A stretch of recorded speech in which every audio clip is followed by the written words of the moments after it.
Hello everyone, welcome back to your own channel that is EduGrown. This is Richa Sharma, your social science educator. As you know that हमने हमारे channel पे class 9th and 10th के लिए new session start किया है जिसके अंदर हम फुल कोर्स कंप्लीट करवाने वाले हैं, वो भी फ्री ऑफ कॉस्ट। और साथ के साथ में एक और गुड न्यूज बच्चा कि अब आपको नोट्स के लिए परेशान होने की जरूरत नहीं पड़ेगी। क्यों? क्योंकि हमने हमारी वेबसाइट्स पे क्लास 9th एंड 10th के सारे सब्जेक्ट्स के सारे चैप्टर के नोट्स हम लोगों ने डाल दिए।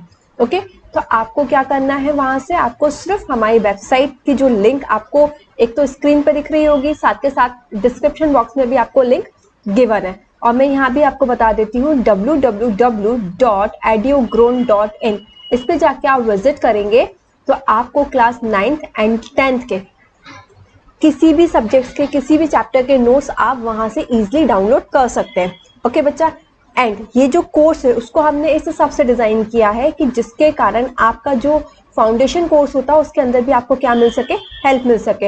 एंड आई होप कि आप लोगों ने शेड्यूल चेक कर लिया होगा हमारा। अगर आपने शेड्यूल चेक नहीं किया है तो कोई बात नहीं, मैं आपको यहाँ इन्फॉर्मेशन दे देती हूँ बच्चा कि जो आपका MWF है उसमें मैं क्लास 9th को सोशल साइंस पढ़ाऊंगी एंड TTS में क्लास 10th को सोशल साइंस पढ़ाऊंगी। ओके बच्चा, now as you know that आज फ्राइडे है तो आज मैं क्लास 9th को सोशल साइंस पढ़ाने जा रही हूँ जिसके अंदर मैं सब्जेक्ट्स पढ़ाऊंगी geography. And as you know that geography का हमारा कौन सा चैप्टर चल रहा था, चैप्टर नंबर 2, उसका ये लेक्चर नंबर 3 या 4 है, राइट? आप चेक कर सकते हैं कौन सा लेक्चर नंबर है। एंड इसके अंदर आज मैं आपको क्या बताने वाली हूँ, आज मैं आपको जो मेजर फिजियोग्राफिक आपके डिवीजन है, ठीक है, उसका जो सेकंड वाला है नॉर्दर्न प्लेन, उसके बारे में आज हम पढ़ने वाले हैं। इसके प्रीवियस वाले लेक्चर में मैंने आपको द हिमालय माउंटेन के बारे में सारी इंफॉर्मेशन दी थी, ठीक है, कि कैसा फॉर्मेशन होता है उसका, कहाँ कहाँ वो माउंटेन्स हैं और उनके अंदर क्या फीचर्स हैं। हमने each and everything regarding Himalayan mountain मैंने आपको पढ़ाया था, हमने डिस्कस किया था। Got it? एंड इस वीडियो के अंदर हम द नॉर्दर्न प्लेन के बारे में सारी चीजें, मतलब हम सारा डिटेल पढ़ेंगे, सारे फीचर्स पढ़ेंगे जैसे कि हमने उसके अंदर किया था। ओके बच्चा, एंड यहाँ मैं आपका कोशिश ये कर रही हूँ कि आपका एज यू नो दैट अभी तो स्टार्टिंग ही है, जून भी नहीं आया है, राइट? मई चल रहा है तो अभी we have lots of time, right? So that's why जो आपका नॉर्दर्न प्लेन, ये जो आपका मेजर डिवीजन फिजियोग्राफी है उसके अंदर मैं ये कोशिश कर रही हूँ कि आपको एक एक डिवीजन के बारे में पढ़ाऊँ, राइट? अगर कोई जैसे कि बहुत छोटे छोटे से टॉपिक हैं तो मैं उनको 2 या 3 में कंक्लूड कर लेती हूँ। अदरवाइज मैं कोशिश करती हूँ अगर कोई बड़ा टॉपिक है या किसी के अंदर बहुत सारे फैक्ट्स गिवन है तो मैं कोशिश करती हूँ आपको एक एक टॉपिक करवाऊँ जिसके कारण आपके ऊपर बर्डन भी ना आए, आपको इंटरेस्टिंग भी लगे पढ़ना और आपको याद भी हो जाए। ओके, और कोई कंफ्यूजन ना हो, राइट? सो स्टार्ट करते हैं हम हमारा वीडियो। बट बोलना चाहिए मुझे कि वीडियो को स्टार्ट करने से पहले मैं आपसे एक रिक्वेस्ट करना चाहूंगी कि अगर आप मेरे चैनल पे न्यू है तो आपको क्या करना है, मेरे चैनल को सब्सक्राइब करना है और साथ के साथ में जो बेल आइकन रहता है ना उसको आपको हिट भी करना है जिसके कारण आपका कोई भी नोटिफिकेशन मिस नहीं होगा मेरे थ्रू। ओके, एंड जो मेरा वीडियो उसको आपको क्या करना है, लाइक कमेंट एंड शेयर करना है अपने फ्रेंड्स के साथ। ओके, सो स्टार्ट करते हैं हम हमारा आज का वीडियो।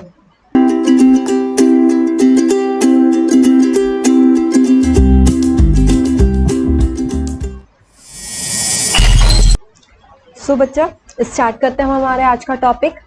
जैसे कि आपको पता है आज भी आपको नॉर्दर्न प्लेन्स के बारे में पढ़ाने वाली हूँ। ओके, इसके जो हमारा प्रीवियस लेक्चर था जिसके अंदर मैंने आपको इसके पहले वाले में जो हमने मेजर फिजियोग्राफिक डिवीजन देख रहे थे उसके अंदर मैंने आपको हिमालय माउंटेन के बारे में अच्छे से सब कुछ एक्सप्लेन कर दिया था, right?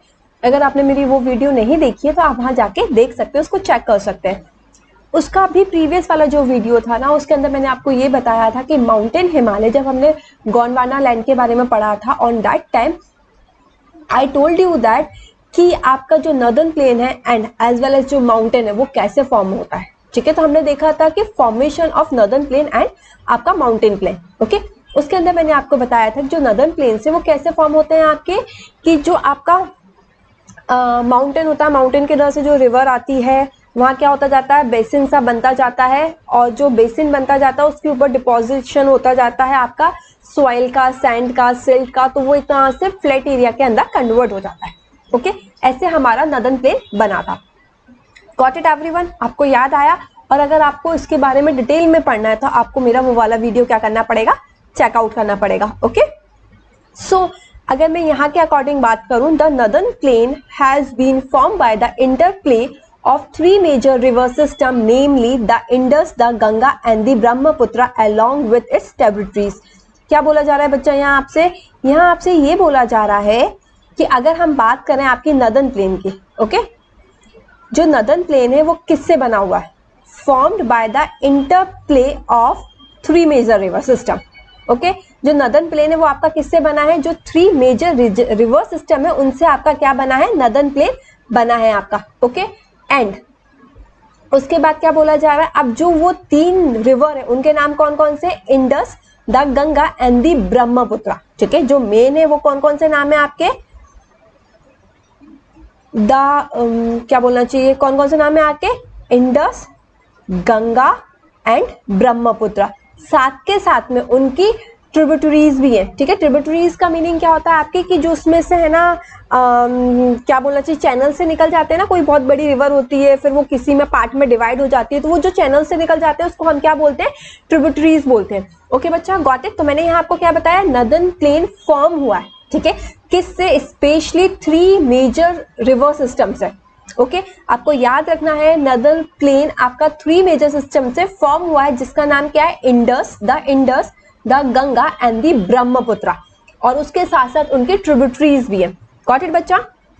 Now it is formed of alluvial soil. अब यहाँ क्या बोला जा रहा है आपका? ये जो जगह आपकी नदर्न प्लेन बना है वो किससे फॉर्म हुआ है? एलुवियल सॉइल से फॉर्म हुआ है. क्यों? क्योंकि आपको पता है कि मैंने आपको बताया था, जब मैंने आपको formation of Himalaya mountain as well as formation of northern plain के बारे में बताया था, राइट? तब मैंने आपको बताया था जो रिवर होती हैं वो ऊपर से आती हैं, और यहाँ क्या करते हैं, जब रिवर आती है तो वो अपने साथ साथ वो क्या लेती हुई आती है? वेव्स में वो सेडिमेंट, आपका सिल्ट, सारी चीजें लेती हुई आती है. तो उन सबको मिला के हम एलुवियम बोलते थे. ठीक है, तो वो जो एलुवियम होता था वो यहाँ आके डिपॉजिट हो जाता था, तो इसी को हम क्या बोलने लगे? एलुवियल सॉइल बोलने लगे. इसलिए नदर्न प्लेन एक तरह से हमारा किससे फॉर्म हुआ है? एलुवियल सॉइल से फॉर्म हुआ है. The vast wasting line on the foot hill of the Himalaya is deposit with alluvium, fine particle of silt, clay and larger particle of sand and gravel over a million of year and form this plain. जैसे कि मैंने आपको बताया था कि क्या होता है आपका जो फुट हिल है आपका कहाँ का? हिमालय का. वहां से क्या आता है? पानी आता था. ठीक है, पानी आते आते आते वो नीचे की साइड जम जाता था. ठीक है, अब वहां क्या बेसिन सा बन गया था आपका, गड्ढा सा होता गया था. लेकिन अब उसके अंदर क्या हुआ? जो हिमालय से रिवर या पानी आता था तो उसके साथ साथ जो एलुवियम आता था, ठीक है, ये हम बोल सकते हैं, उसके साथ साथ जो मटेरियल आता था वो धीरे धीरे करते करते उस बेसिन के अंदर जमता गया, और वो एक तरह का प्लेन और फ्लैट प्लेन के अंदर क्या हो गया? कन्वर्ट हो गया. ठीक है, कोई भी गड्ढा है आप उसके अंदर चीजें डालते जाओगे तो एक दिन वो भर ही जाएगा, एक ना एक दिन वो प्लेन हो जाएगा. तो सेम विद दिस. अब ये ऐसा क्यों? अब इसके अंदर क्या था? हिमालय से जो डिपॉजिट हुआ था, क्या डिपॉजिट हुआ था आपका? एलुवियम. ठीक है, तो आपको एक तो यही ध्यान रखना है, ये एरिया एलुवियल सॉइल से बना है, जो वास्ट वेसिंग लाइन कर रहा था कहाँ? एट द फुल हिल. ठीक है, फुट हिल्स किसके? हिमालय के. जो क्या करता गया? डिपॉजिट होता गया. किसके थ्रू डिपॉजिट होता गया? एलुवियम. एलुवियम क्या है आपका? Fine particle of silt, clay और large particle of sand and gravel. इन सबसे मिलके आपका एलुवियम बनता है. ओके, और इसको बनने में it will take millions of year.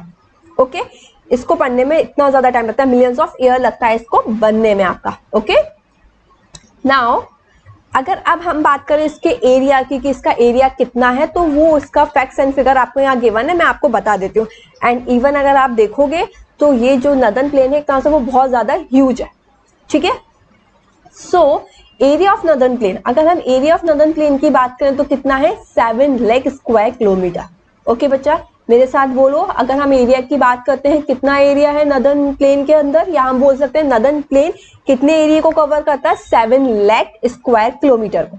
Okay, अगर हम नदर्न प्लेन की लेंथ की बात करते हैं, ओके, अगर हम नदर्न प्लेन की लेंथ की बात करते हैं तो कितना है? 2400 किलोमीटर. ओके, और अगर हम उसकी विड्थ की बात करते हैं, ठीक है, अगर हम उसकी विड्थ की बात करते हैं तो कितना है? 420 to 320 kilometre. Okay, got it. क्या क्या देखा हमने यहाँ आपका? सबसे पहले मैंने आपको बताया जो नदर्न प्लेन है वो स्पेशली 3 रिवर से बना. कौन कौन सी? Indus, Ganga and Brahmaputra. ठीक है, इसके बाद ये जो फॉर्म हुआ है वो किससे फॉर्म हुआ है? एलोवियल सॉइल से फॉर्म हुआ है। क्यों?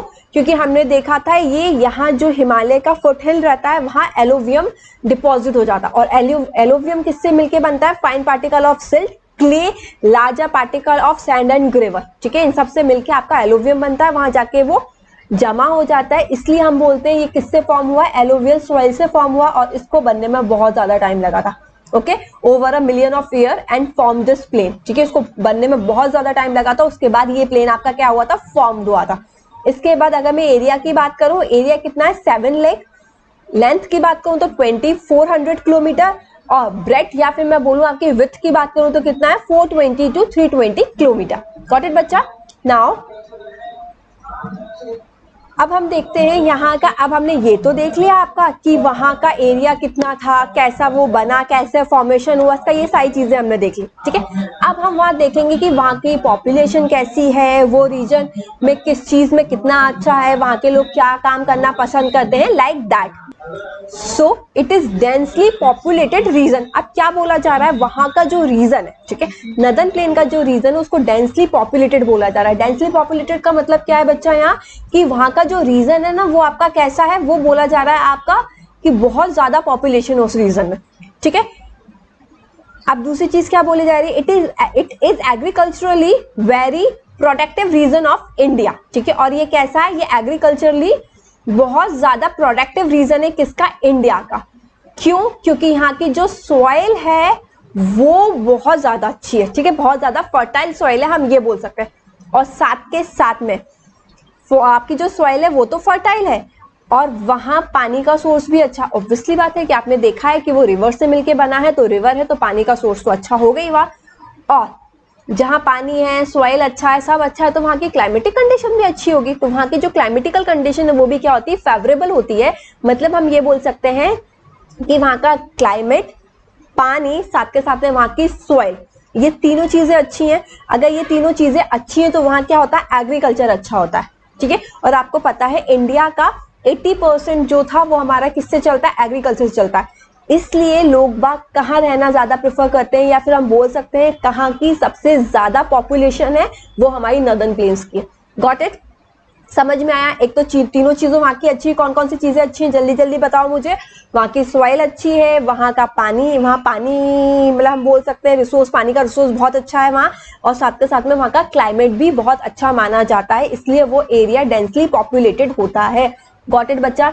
एंड इसलिए हम बोल सकते हैं वहां एग्रीकल्चर भी बहुत अच्छे से किया जा सकता है, ठीक है, क्योंकि एग्रीकल्चर के लिए यही तो चाहिए होता है कि क्लाइमेट अच्छा होना चाहिए, सॉइल अच्छी होनी चाहिए, वाटर अच्छा होना चाहिए, और ये सारी चीजें वहां है। नाउ अब हमारे सेकेंड पॉइंट को देखते हैं। The river combining from northern mountain brought a huge amount of arrowed soil which help in the depositional work, ठीक है। अब क्या बोला जा रहा है? अब ये जो आपकी रिवर है, ठीक है, वो आ रही है, कहां से आ रही है? नॉर्दर्न माउंटेन से आ रही है। ओके, आप देखोगे जो रिवर है वो आ रही है आपकी, कहां से आ रही है? नॉर्दर्न माउंटेन से आ रही है, ठीक है, जिसके कारण अब वो आ तो रही है brought a huge amount of arrowed soil, जिसके साथ साथ वो क्या लेती हुई आ रही है? आपकी एरोड सॉइल लेती हुई आ रही है। ओके, जो क्या कर रहा है? वो हेल्प करता है डिपोजिशनल वर्क में, ठीक है, मतलब जो एरिया है उसको भरने के लिए। Got it? तो जो रिवर है वो आपकी कहां से आ रही है? नॉर्दर्न माउंटेन से आ रही है, और वो जो रिवर है वो क्या कर रही है? अपने साथ एरोड सॉइल भी लेती हुई आ रही है, जिसके कारण हेल्प हो रही है किसके अंदर? डिपोजिशनल वर्क के अंदर। जो वहां का जो एरिया है वो क्या होता जा रहा है? भरता जा रहा है, हम एक तरह से ये बोल सकते हैं। Got it? Now, in the lower course, due to gentle slope, the velocity of the river decrease, which result in the formation of riverine island as island formed by the river. Okay, अब क्या बोला जा रहा है? अब हम lower course की अगर हम बात करें, ड्यू टू जेंटल स्लोप, ठीक है, किसके कारण हो रहा है ये? क्योंकि वहां थोड़ा सा जेंटल स्लोप सा आ रहा है, ठीक है। अब वो जेंटल स्लोप सा आ रहा है आपका, ऐसे स्लोप क्या होता है आपका? ऐसा होता है, ठीक है, जेंटल स्लोप सा आ रहा है आपका, तो उसमें क्या हो रहा है? जो वेलोसिटी है रिवर की वो क्या होती जा रही है? डिक्रीज होती जा रही है, कम होती जा रही है, ठीक है, जिसके कारण किस चीज का फॉर्मेशन हो रहा है?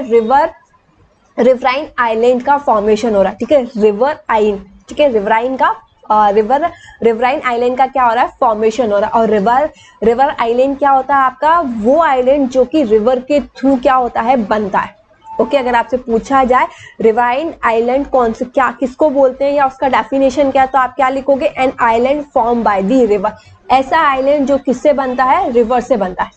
गॉट इट बच्चा, समझ में आया है क्या हुआ? ऑब्वियसली बात है कि ऊपर से आपको पता है हिमालय के इधर से वाटर आया, ठीक है, वाटर ऊपर से आएगा तो उसका क्या होगा, स्पीड बहुत तेज होगी, लेकिन जैसे जैसे वो स्लोप होता जाएगा और नीचे की साइड आता जाएगा तो उसकी स्पीड क्या होती जाएगी, डिक्रीज होती जाएगी। उसके अंदर यही बोला जा रहा है, जो वेलोसिटी आपकी वो क्या होती जाएगी, रिवर की डिक्रीज हो जाएगी। अब जो वेलोसिटी वो डिक्रीज होगी, इसके कारण आपका फॉर्मेशन होगा, ठीक है, डिक्रीज हो रही है वेलोसिटी तो उसके कारण क्या हो रहा है, उसका रिजल्ट निकला है फॉर्मेशन। किस चीज का फॉर्मेशन हो रहा है, आपका रिवाइन आइलैंड का फॉर्मेशन हो रहा है, ठीक है। और रिवाइन आइलैंड आपका क्या कहलाता है, as island form by the river, ऐसा आइलैंड जो कि किसके थ्रू बनता हो, रिवर के थ्रू बनता हो। गॉट इट बच्चा, गॉट इट एवरीवन, समझ में आया आपको यहाँ? Now also in lower coast rivers split into numerous channel due to the deposition of silt known as distributaries, ठीक है। हमने ये तो देख लिया, ये हुआ आपका कि कैसे रिवाइन्स आपकी आइलैंड बनता है। अब इसके पहले जब मैंने आपको ये बताया था कि आपका जो नदर्न प्लेन है वो 3 रिवर सिस्टम से मिलके बना हुआ है, ठीक है, Indus, Ganga and the Brahmaputra. साथ के साथ में मैंने ये बोला था उसके साथ साथ उनकी ट्रिब्यूटरीज जो है उनका भी बहुत ज्यादा इंपॉर्टेंट रोल प्ले करती है वो इसके अंदर, राइट। तो हम देखेंगे अब ट्रिब्यूटरीज का मीनिंग क्या होता है, अगर आपको लिखने के लिए आ जाए, डेफिनेशन आ जाए और इवन आपको नॉलेज भी होना चाहिए, ठीक है।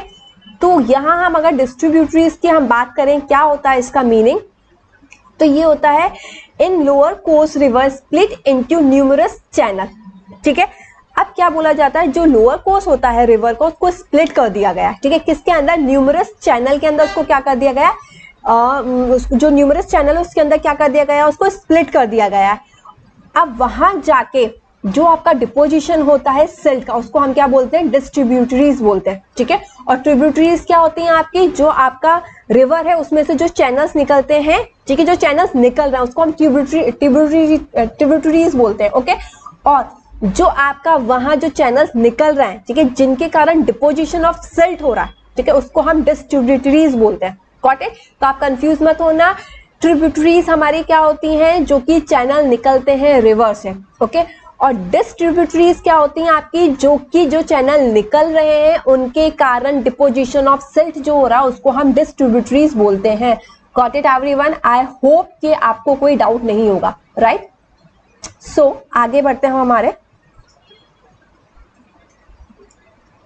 अब क्या है, अब ये जो हमारा नॉर्दर्न प्लेन है ना वो बहुत बड़ा है, एज यू नो दैट, जैसे कि मैंने आपने इसका फैक्ट्स भी देखा होगा कि 7 लाख स्क्वायर किलोमीटर है, ठीक है। तो अब ये इतना बड़ा है तो उसको क्या करा गया, 3 पार्ट्स के अंदर डिवाइड कर दिया गया, ठीक है। क्यों कर दिया गया कि अगर हम इसको 1 बाय 1 करके पढ़ेंगे तो हमें इजिली समझ में आ जाएगा। गॉट इट बच्चा?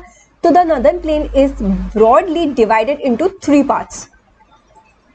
जो फर्स्ट पार्ट है आपका वो क्या है, द पंजाब प्लेन्स, ठीक है। अब पंजाब, आपको पंजाब के पीछे की स्टोरी तो पता ही होगी कि जो वो एरिया है उसका नाम पंजाब क्यों रखा, या जो स्टेट है उसका नाम पंजाब क्यों रखा। क्योंकि बच्चा क्या, अगर आप पंजाब को ब्रोक करोगे ना इस वर्ड को, तो ये 2 वर्ड से मिलते हुए बना है, ठीक है, पंच और आप। पंच का मतलब होता है 5, आप का मतलब होता है रिवर। तो ये एक ऐसा स्टेट है जहां ये 5 रिवर क्या होती है, मिलती हैं, ओके, इसलिए इसको पंजाब बोला जाता है, ठीक है। तो ये पंजाब प्लेन रखने का भी रीजन यही है, और हम बोल सकते हैं पंजाब जो स्टेट है उसका भी नाम रखने का पीछे का रीजन यही है। गॉट इट बच्चा? सो अब ये तो आपकी छोटी सी स्टोरी थी, मैंने आपको ऐसे नॉर्मली आपके बोलना चाहिए नॉलेज के लिए बता दी। अब हमारा जो टॉपिक है उस पर आते हैं, the western part of northern plain, ठीक है। अगर हम पंजाब प्लेन की बात कर रहे हैं तो वो कहाँ का पार्ट है, वो वेस्टर्न पार्ट है, ठीक है। कौन सा पार्ट है, वेस्टर्न पार्ट है। किसका वेस्टर्न पार्ट है, नॉर्दर्न प्लेन का, ओके। तो the western part of the northern plain जो किससे फॉर्म हुआ है, form by the Indus and it's tributaries, ठीक है। तो ये फॉर्म हुआ है किससे, इंडस से, राइट, और उसकी ट्रिब्यूटरीज से, ठीक है। और ये तो हमने बता दिया, जो पंजाब प्लेन है आपका क्या है, वो वेस्टर्न पार्ट है नॉर्दर्न प्लेन का, जो कि फॉर्म हुआ है इंडस और उसके ट्रिब्यूटरीज से। बट इसके साथ साथ यहाँ ये भी बोला जा रहा है जो लार्जर पार्ट है इस प्लेन का वो कहाँ लाया करता है, वो पाकिस्तान के अंदर, ठीक है। Got it? तो जो लार्जर पार्ट है हम बोल सकते हैं इस प्लेन का, वो कहाँ लाया कर रहा है, वो पाकिस्तान में लाया कर रहा है। Got it. As you know that कि पहले तो इंडिया और पाकिस्तान एक ही हुआ करते थे, बट फिर ये डिवाइड कर दिए गए। तो अब क्या है, जो लार्जर पार्ट है इस प्लेन का वो कहाँ है, वो हमारा पाकिस्तान के अंदर है। गॉट इट बच्चा। तो वेस्ट, आपको पंजाब प्लेन आपको लिखने आएगा तो लिख दोगे, सिंपल सी बात है। वेस्टर्न पार्ट है, किसका वेस्टर्न पार्ट है, नदर्न प्लेन का। ओके, और वो किससे फॉर्म हुआ, आपको सिर्फ 3 चीजें याद रखनी है। वेस्टर्न पार्ट है, किसका वेस्टर्न पार्ट है, नदर्न प्लेन का। ठीक है, दूसरी चीज क्या है आपके, ये फॉर्म हो रहा है, किससे फॉर्म हो रहा है, इंडस रिवर से और साथ के साथ में उसके ट्यूबिटरीज से। ठीक है, और जो इसका लार्जर पार्ट है ना इस प्लेन का, वो कहाँ है, वो पाकिस्तान में। Got it. ये 3 चीजें ही तो याद रखनी है आपको, राइट ना। अब जो आपका दूसरा प्लेन है वो क्या है आपका, द गंगा प्लेन्स। ठीक है, अगर हम गंगा प्लेन की बात करें तो क्या बोला जा रहा है, ये जो एरिया है आपका वो क्या बोला जा रहा है, इट एक्सटेंड, ये एक्सटेंड है किसके बीच में, घाघर एंड टिस्टा रिवर के बीच में। ओके, तो गंगा प्लेन की हम बात करें तो वो कहाँ है, घाघर एंड टिस्टा रिवर के बीच में एक्सटेंड हो रहा है। It extend between घाघर and Teesta river, spread over the state of north India. ठीक है, और साथ के साथ में, ठीक है, ये एक्सटेंड तो हो रहा है, कहाँ एक्सटेंड हो रहा है, 2 रिवर, घाघर और टिस्टा। ठीक है, घाघर और टिस्टा रिवर के बीच में क्या हो रहा है, ये एक्सटेंड हो रहा है। साथ के साथ में ये और भी जगह स्प्रेड हुआ है, कहाँ, आपके कुछ नॉर्थ इंडिया के स्टेट है, वहां कौन कौन से स्टेट है आपको, हरियाणा, दिल्ली, यूपी, बिहार, झारखंड का पार्टली हिस्सा। ठीक है, झारखंड और वेस्ट बंगाल। Got it. तो ये 5 हैं आपके, कौन कौन से, जल्दी बोलो, हरियाणा, दिल्ली, यूपी। ठीक है, कौन कौन से, हरियाणा, दिल्ली, यूपी, बिहार, झारखंड, वेस्ट बंगाल, बिहार, झारखंड, वेस्ट बंगाल। ये 6 स्टेट हैं जहां आपका ये प्लेन क्या है, मतलब हम बोल सकते हैं गंगा प्लेन का एरिया होता है। ठीक है, नाउ अब जो आपका थर्ड है उसको हम क्या बोलते हैं, द ब्रह्मपुत्र प्लेन। ओके, तो lies in the east of Ganga plain, particularly in Assam. अब ये जो ब्रह्मपुत्र प्लेन है वो कहाँ, जो गंगा प्लेन है उसके ईस्ट साइड में। ठीक है, लाइज इन द ईस्ट, किसका east, east of Ganga plain. ठीक है, और पर्टिकुलरली कहाँ हम बोलेंगे इस एरिया को, कौन सा एरिया, ये आसाम का बोला जा रहा है। गॉट इट बच्चा, समझ में आया। पंजाब प्लेन की अगर हमने बात की, हमने देखा कि जो नदर्न प्लेन है वो 3 सेक्शन में डिवाइड किया गया, 3 पार्ट के अंदर डिवाइड किया गया, right. First is Punjab plain, उसके अंदर क्या याद रखना है आपको कि वो वेस्टर्न पार्ट है नदर्न प्लेन का। सेकंड आपको वो इंडस एंड द ट्रिब्यूटरीज से फॉर्म हुआ है। थर्ड उसका लार्जर जो पार्ट है इस प्लेन का वो पाकिस्तान के अंदर। Got it. Now second one, Ganga plain. Ganga plain का आपको क्या याद रखना, उसके अंदर सिर्फ आपको 2 ही पार्ट याद रखना है, राइट। 2 ही चीज याद रखनी है, क्या, फर्स्ट वो एक तो वो एक्सटेंड कर रहा है किसके बीच में, घाघर एंड टिस्टा रिवर के बीच में, और साथ के साथ में कुछ और स्टेट में भी क्या है, जो नदर्न इंडिया के स्टेट है ना वहां भी ये स्प्रेड हुआ है। ठीक है, जैसे कि हरियाणा, दिल्ली, यूपी, बिहार, और पार्टली कौन कौन सा, पार्टली मतलब पूरा नहीं है ये हिस्सा कवर, लेकिन partly Jharkhand and West Bengal. Got it. अब जो आपका थर्ड है वो है आपका द ब्रह्मपुत्र प्लेन। ठीक है, अगर हम बात करते हैं ब्रह्मपुत्र प्लेन की तो lies in the east of Ganga plain. ठीक है, आपको एक चीज याद रखनी है, ये ईस्ट में, किसके ईस्ट में, आपके गंगा प्लेन को, particularly in Assam. Got it बच्चा, आई होप समझ में आ गया होगा आपको। नाउ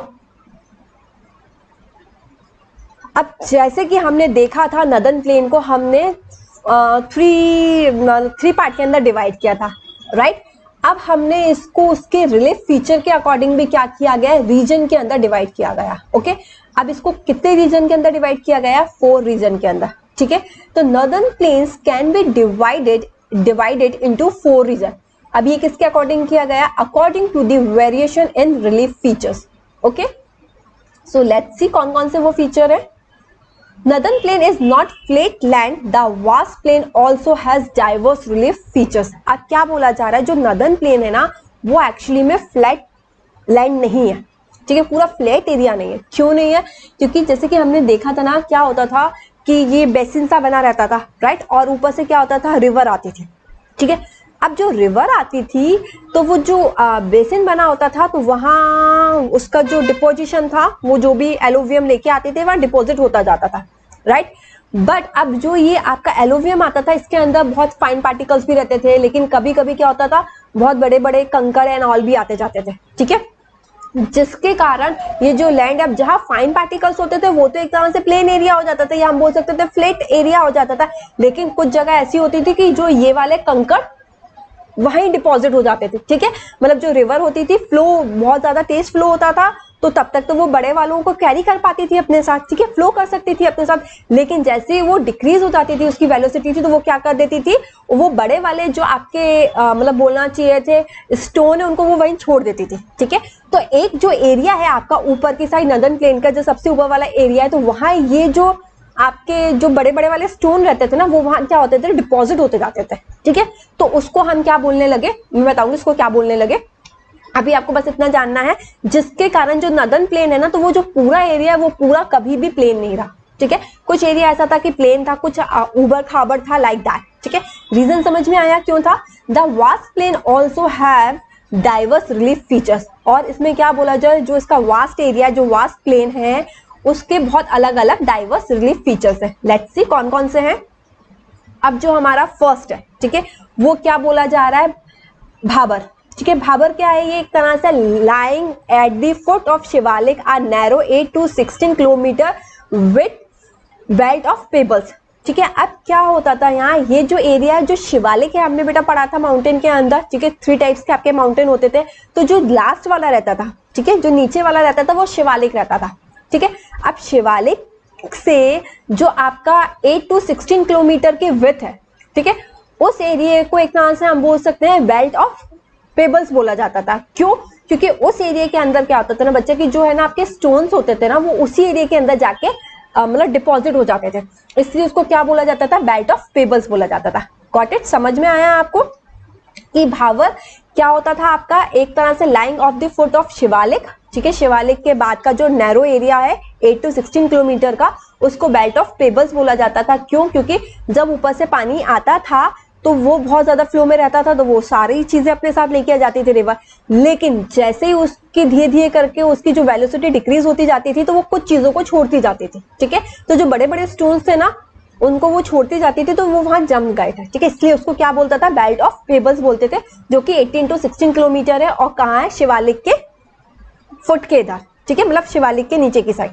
नाउ सेकंड जो है वो आपका तिराई है, ठीक है, lying next to Bhabar are wet and marshy area with wild life and forest. अब जो तिराई एरिया है आपका सॉरी, सो बच्चा मैंने क्या बताया आपको, जो तिराई है आपकी, वो क्या है, वो भाबर के नीचे वाला हिस्सा है, ठीक है। भाबर के जो नीचे वाला हिस्सा वो कैसा है, वेट एंड मार्शी, मतलब हम बोल सकते हैं मडी टाइप का, राइट, मतलब कि थोड़ा सा मतलब गीला गीला सा रहता है ना, वैसा है, ठीक है।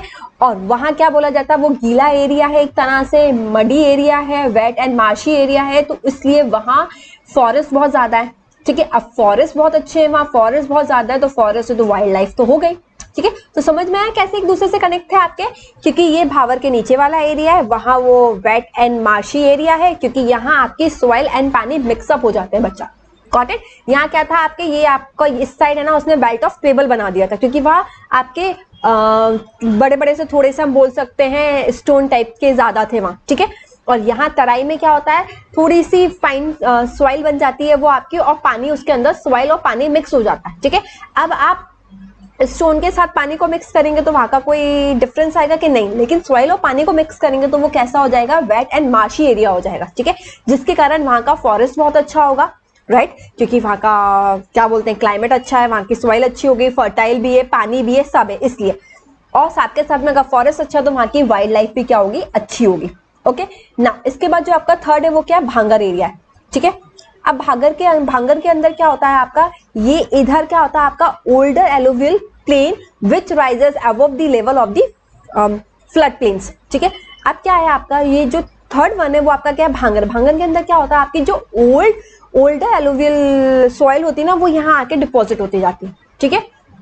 तो अब आपने देख लिया, समझ में आ गया, भाबर के अंदर आपका बेल्ट ऑफ पेबल्स था। अब जो तराई थी आपकी, उसके अंदर क्या था, वेट एंड मार्शी एरिया था। अब यहाँ क्या है आपका, ये इसके इधर ओल्डर एलोवियम, ठीक है, जो है ना मटेरियल है जो ऊपर से आ रहा है, उसका जो ओल्डर पार्ट है, क्योंकि यहाँ क्या डिपोजिशन होता जाता, तो ये रखे रखे क्या होती जाती है, ये पुरानी होती जाती है, ओल्ड होती जाती है, इसलिए इसको भांगर बोल रहे हैं, ठीक है।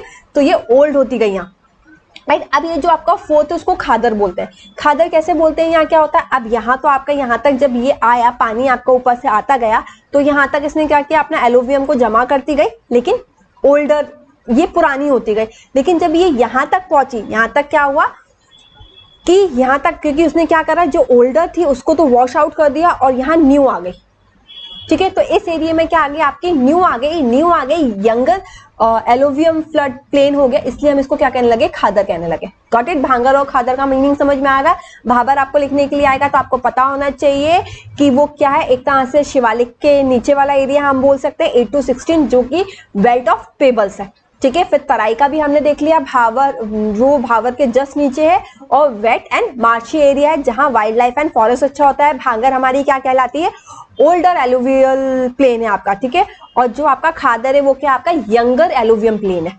गॉट इट बच्चा, गॉट इट एवरीवन, समझ में आया आपको बच्चा। तो आपको समझ में आया कि कितना जो हमारा नदन प्लेन है वो भी कितना डाइवर्स है, ठीक है। एक जगह आपको स्टोन टाइप के पेबल्स टाइप को देखने को मिलेंगे, एक जगह आपको मार्शी एरिया, मडी एरिया देखने को मिलेगा जहां आपकी wild life and forest area होगा। इसके अलावा एक जगह आपको भांगर मतलब कि ओल्डेस्ट एलोवियम देखने को मिलेगा, मतलब कि वहां की जो सॉइल है वो बहुत ज्यादा फर्टाइल, तो वहां की भी सॉइल है बट इतनी ज्यादा फर्टाइल नहीं रहती जितनी इसकी रहती है, खादर की रहती है। क्यों? क्योंकि ये जो भांगर वाली होती है ना उसके अंदर कंकर ज्यादा होता है, ठीक है। तो जो छोटे छोटे से कंकर होते हैं ना आपके, जो स्टोनी होते हैं लेकिन और छोटे छोटे से होते हैं, ठीक है। यहाँ आके जो स्टोन का साइज होता है ना वो बड़ा होता है भावर में, यहाँ जो होता है ना स्टोन का साइज जो वो बहुत छोटा सा होता है, कंकर वाले टाइप के होते हैं, ठीक है। और खादर के अंदर क्या होता है, बिल्कुल फाइन पार्टिकल्स होते हैं, ठीक है, बिल्कुल फाइन पार्टिकल्स होते हैं। तो ये आपकी क्या कहलाती है, यंगर एलोवियल सॉइल कहलाती है, ठीक है। तो बच्चा आई होप आपको समझ में आया होगा, राइट। और यही अपना क्या खत्म होता है, अपना आज का लेक्चर खत्म होता है, जिसके अंदर मैंने आपको बता दिया कि नदन प्लेन्स क्या होता है, कैसे फॉर्मेशन हुआ, फिर उसको भी हमने है ना कैसे 3 पार्ट्स के अंदर डिवाइड किया, और साथ के साथ में उसके बाद भी वो बहुत ज्यादा डाइवर्स फीचर्स हैं, ठीक है। तो उसको फिर से रीजन के बेसिस पे भी, मतलब हम बोल सकते हैं जो रिलीफ फीचर्स है उसके बेसिस पे भी 4 रीजन के अंदर डिवाइड किया हमने, ठीक है। और वो सारी चीजें हमने अच्छे से पढ़ ली, और आई होप आपको भी याद हो गई होंगी और समझ में आ गया होगा, राइट। सो आज के लिए इतना ही। जो हमारा नेक्स्ट लेक्चर होगा उसके अंदर मैं आपको बताने वाली हूँ पेनिसुलर प्लेट्यू के बारे में, हाँ, पेनिसुलर प्लेट्यू के बारे में इसके बाद वाले लेक्चर में मैं आपको बताऊंगी, ठीक है। उसके बारे में हम पूरा डिटेल में डिस्कस करेंगे। आई होप आपको ये लेक्चर समझ में आया होगा, आपके लिए यूजफुल होगा। अगर आपको लगता है ये लेक्चर आपके लिए यूजफुल था तो आपको सिर्फ एक छोटा सा काम करना है कि मेरे वीडियो को लाइक, कमेंट एंड शेयर करना है अपने फ्रेंड्स के साथ, और साथ के साथ में आपको आपका नोटिफिकेशन मिस ना हो, या मेरे थ्रू जो भी वीडियो है आप उसको मिस ना करें, तो उसके लिए आपको क्या करना है, हिट करना है आपके बेल आइकन को, ठीक है, जिसके कारण आप कोई भी वीडियो मेरा मिस नहीं कर पाएंगे। Okay, so thank you so much for watching my video. My name is Richa Sharma and bye bye, take care. मिलते हैं हम हमारे नेक्स्ट वीडियो के अंदर। Okay, bye bye.